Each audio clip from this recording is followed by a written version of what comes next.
What's up, everybody? Welcome to Buzzworthy TV. And I'm the girl, Lady T. And today we're talking love and hip-hop Hollywood, y'all. Y'all, my back is hurting so bad. Like, I'm having spasms in my back. And I woke up this morning and I couldn't even stand up straight. So I had to call off work because I just figured it was just God telling me to just take a moment and sit back. But anyway, I hope everybody had a great holiday yesterday. And I just figured that since I'm laying in bed, and since Love and Hip Hop Hollywood was pretty good last night, that we'll just sit up here and talk, you know. I don't have my notes, but the show was so entertaining. I basically remember everything that happened. So let's get into it. So the episode kicks off with April, Moniece, and who else? April, Moniece, and Tierra Marie. They're all at the beach, and April is, you know, she's lost that baby weight. She's just really getting back to herself, and she's catching up with the girls, and everybody just talking about what's going on in their life. You know, Moniece, she is newly involved and very happy with somebody that she don't want to really talk about just yet.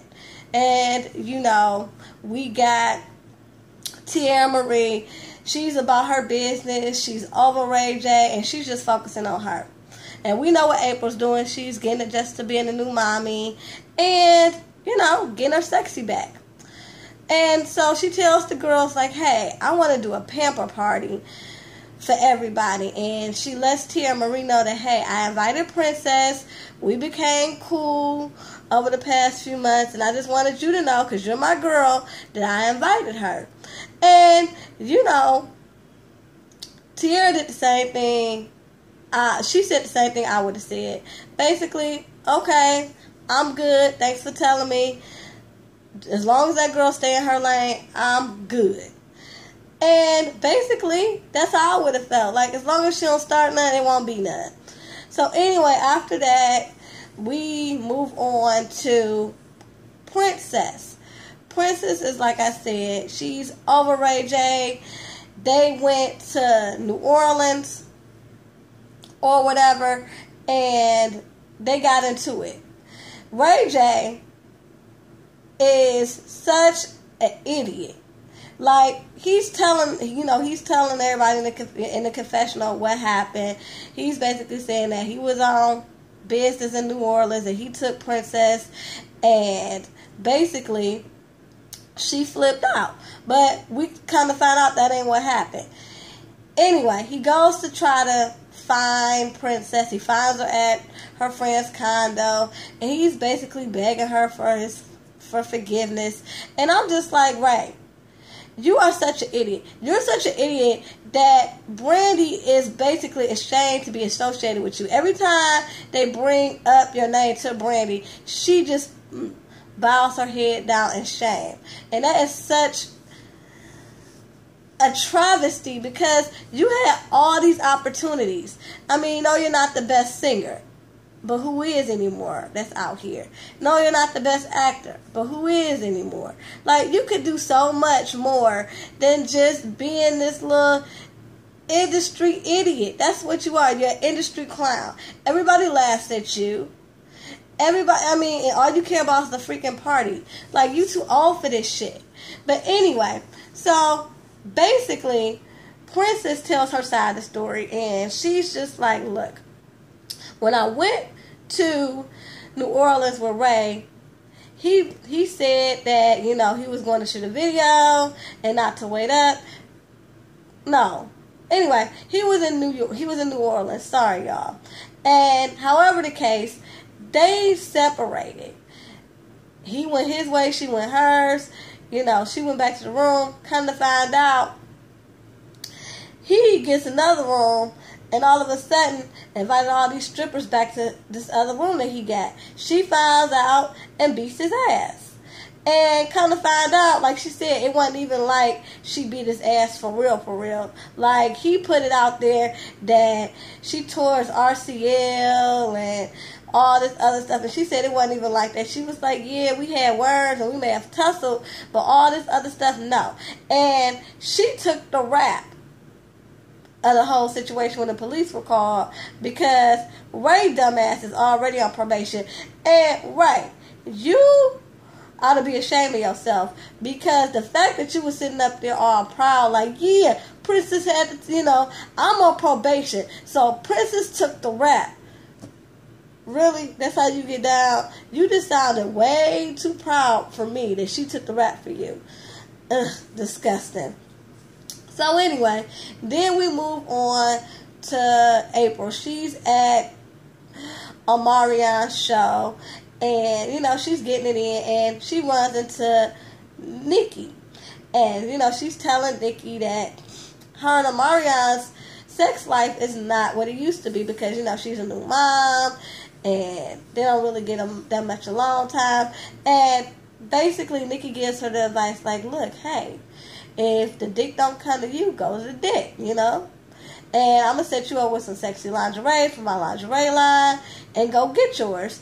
And basically, April takes Nikki's advice. She shows up where he's at and gives him a little lap dance. And, she set the mood right. And basically, she got this little private room wherever he at. And they about to get it in. Look. That's all that happened with them. So I'm not going to even talk about them no more on this episode. Anyway, then we got Ray J and Princess. Princess was not trying to hear what he was trying to say when he showed up at her friend's condo. So wait a minute. So he actually is like, look, hey, I'm sorry. I don't know what else to do. Just please meet me. And so after all this begging, they decide to meet up at this yacht. He has this yacht. They chilling on the yacht, and he's basically like, look, I'm done with all this. I'm done with the party life. He was like, I'm addicted to the party, but I want to be with you, and whatever I got to do, I'm going to do it. And she said, well, if you want any chance with me, you got to give up your apartment. I guess he got some little bachelor pad where he take all his little thoughts to, and she like, if you serious about me, you got to give that up. And he says, no problem. And right then and there, I knew it was going to be a problem because he spoke way too soon. He was a little too eager, like it wasn't going to be a problem. Knowing his thought ass, it was going to be a problem. So anyway, then we move on to Monique. She's picking up Rich Dallas from the airport, and I'm just like, wow, Rich Dallas of all people. I'm done. I'm over it. Too much. I can't, because Rich ain't no freaking body. He will stick his thing in anything. Like, you not getting no prize. Like, you was all geek. Like, yeah, I'm dating Rich Dallas. Rich Dallas ain't nobody. Girl, he is community dick. So, whatever. She picks him up, and they're just happy to see each other. Now, here's where it gets real good, y'all. Here's what made me want to come and talk to y'all. Laying in bed, sick and all. Okay. So, we meet this girl in the studio. Her name is Amber, a.k.a. Fab App. And I said, Mona, you have sunk to a whole new low when it comes to recruiting talented, oh my God. I'm sorry. I called this child talent, that she had talent. Lord, you know better than that. I'm sorry. I'm sorry. Whew. Oh, man, I can't believe I misspoke and actually almost called that girl talented. But anyway, this little girl, Fab App, like I said, Mona, you have cornered the market on recruiting talented chicks, okay? These talented bitches, okay? This girl was in the studio, and I was like, what the hell? I didn't think no one could be as talentless as Jessica Dine.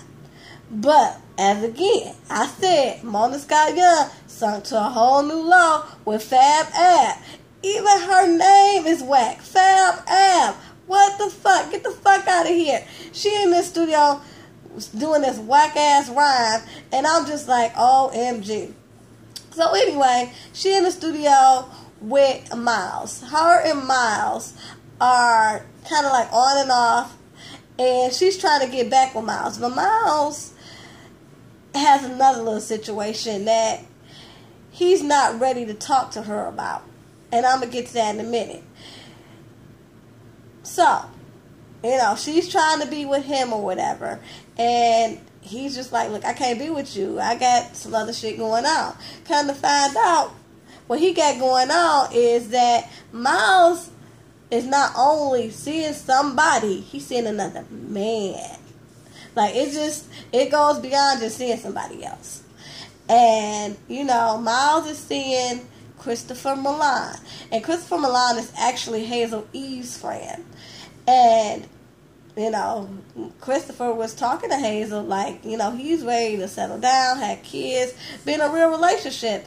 And basically, that's what he's telling Miles. Like, Miles, I'm ready for a real relationship.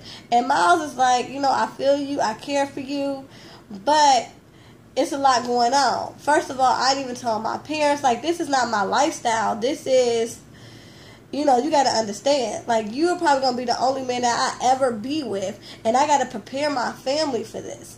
And I can understand that because I've talked to a lot of people in the same situation where they're not necessarily sure if they're gay or lesbian, but they find themselves in a relationship with someone of the same sex.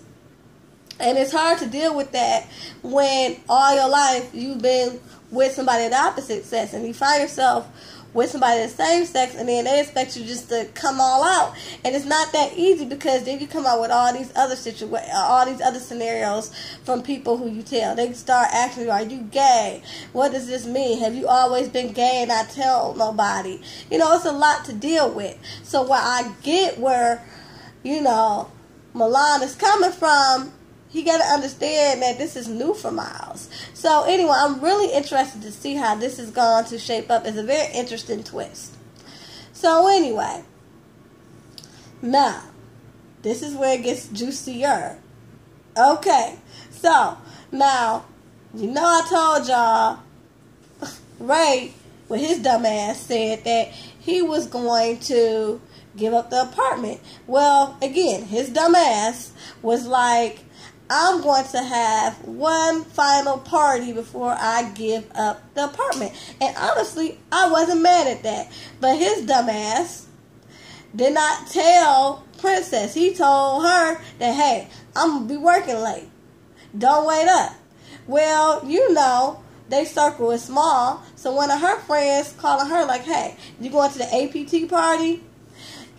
And she like, APT party, what the hell? So she pops up at Ray's apartment, and all she see is him literally in some bitch's ass, and she just started throwing shit. And, at first he tried to be all calm, and then his bipolar ass just started flipping out, talking about, you want to know who I am? This is what I am. And I'm like, see, Ray, this is why you will never get anywhere. You too busy getting drunk and worrying about the next fucking party and trying to fuck any and everything. That's why you won't get nowhere. That's why you're the laughing stock of the industry, and nobody will ever fuck with you again. That's why every time somebody bring you up to Brandy, she nod her head, she holds her head down in shame. Like, don't nobody fuck with you.